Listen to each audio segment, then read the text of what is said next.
What's up, guys?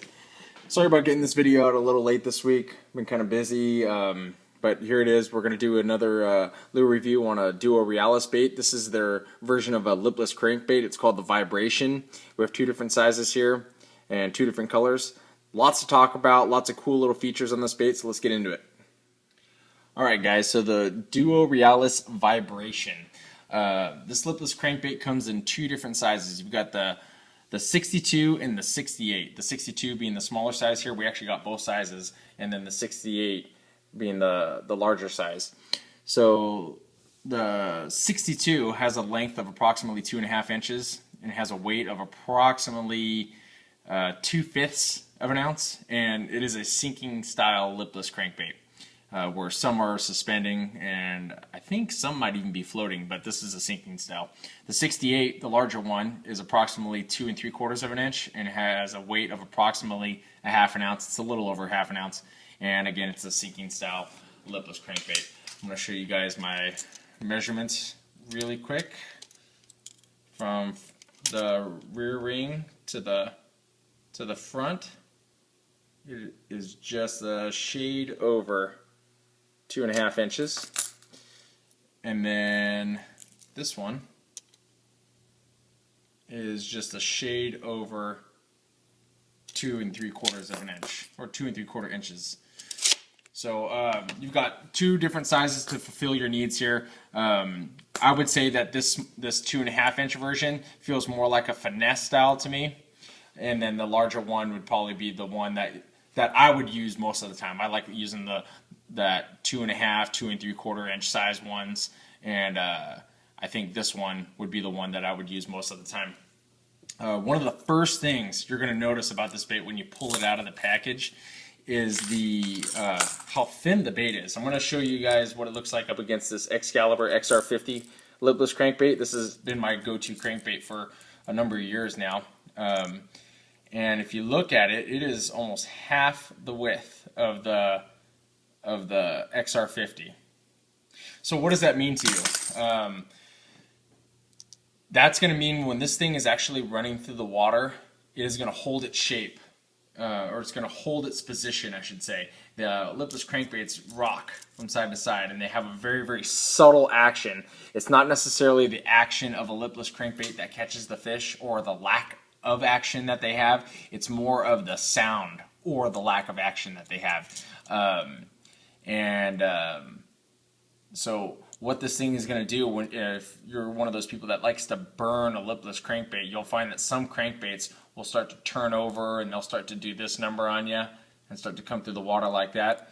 This crankbait will hold its shape, or it'll definitely hold its shape better than lipless crankbaits, other competing lipless crankbaits that you're going to find out there. The reason why I actually love this crankbait, I try to remain objective in my reviews, and I don't talk a lot about how I like a lure one way or another. I'm going to talk about how I actually love this lure.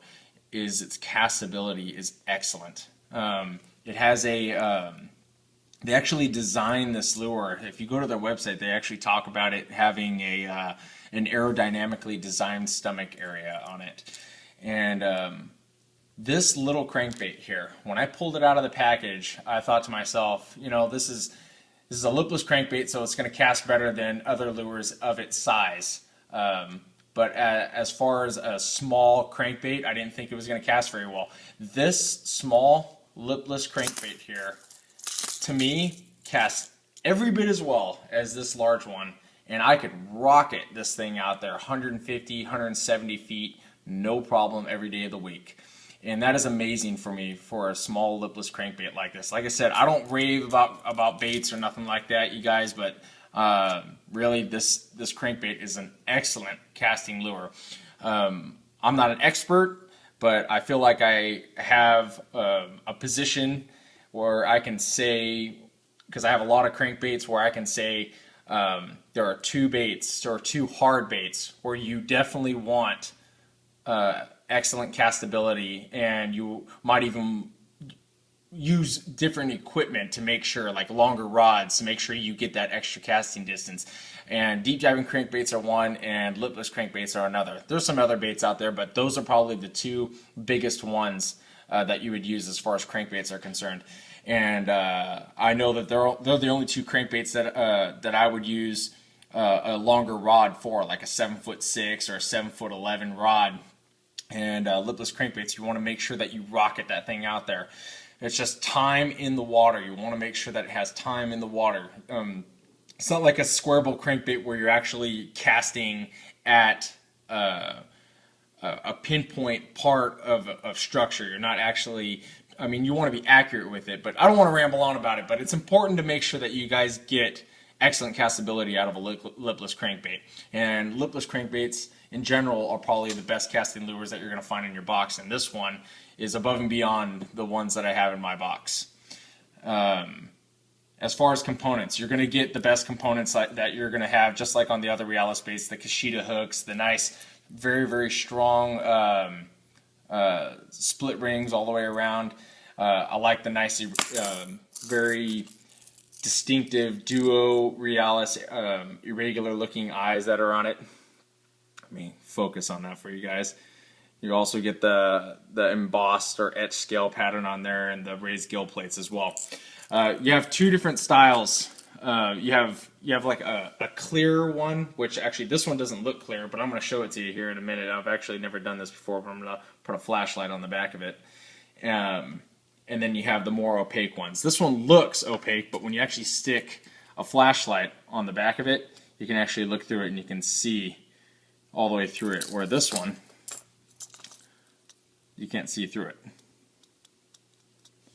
So they use a different style of plastic, or a different plastic making process. They call the bone ABS of the more opaque one.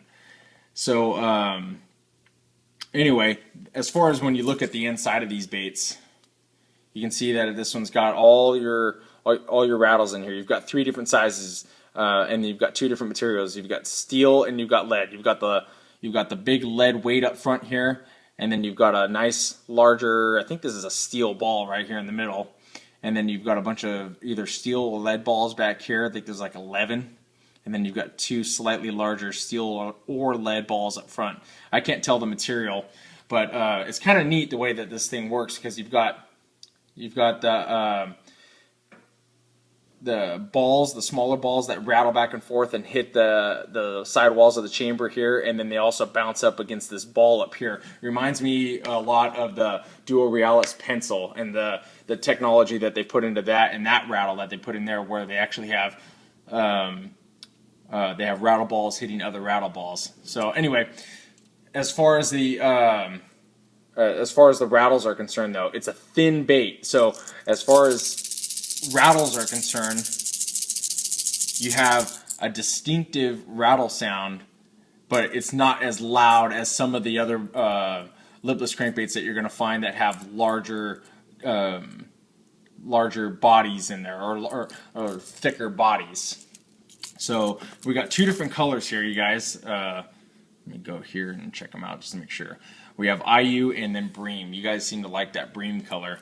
The IU has just this gold, kind of a brown or olive back, and then it also fades into more of like a foil gold here. And then it's kind of silver towards the bottom. Interesting color because it doesn't look like it's transparent, but it is a transparent bait. And then obviously you got that IU splotch there on the side, or a dot if you will. So there's IU.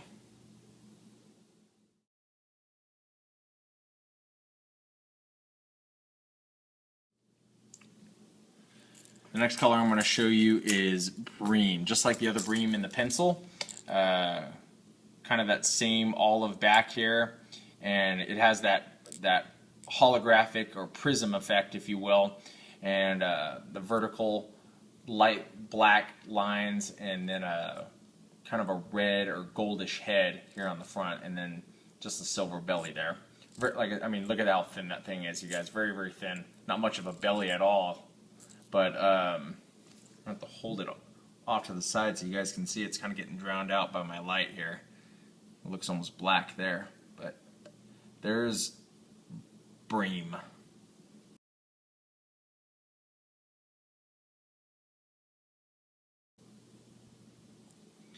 One thing I wanted to mention to you guys, in 2013, they're changing the price point of this bait. It has a price point on Tackle Warehouse of $16.99, and it's going to be changing in 2013 to $13.99, so they're going to go down a little bit. Excellent, very competitive price point for this bait.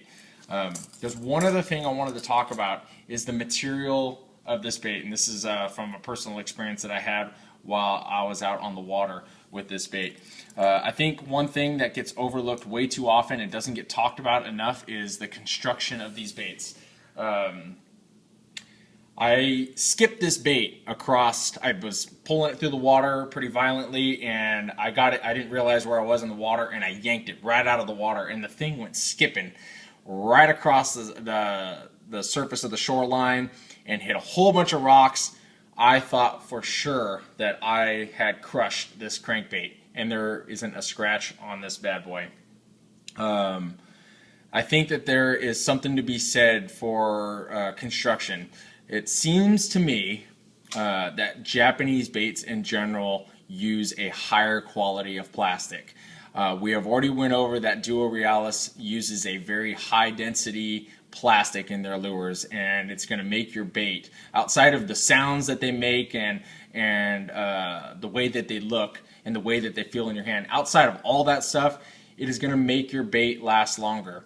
Paying $13 or $14 for a lure to me is better than paying $7 for a lure that doesn't work as well and that will explode if you accidentally skip it across a surface or whatever. Anyway, my 2 cents about it, it doesn't get talked enough about, is quality of construction. The plastic in the DUO Realis baits and other Japanese lures alike, it seems to be higher quality plastic. Just something that I wanted to throw out there. I've never really talked about it, kind of touched on it a little bit before, so I wanted to really drive the nail home that is something that needs to be talked about a little bit more, is quality of construction and the plastics that the baits are made out of.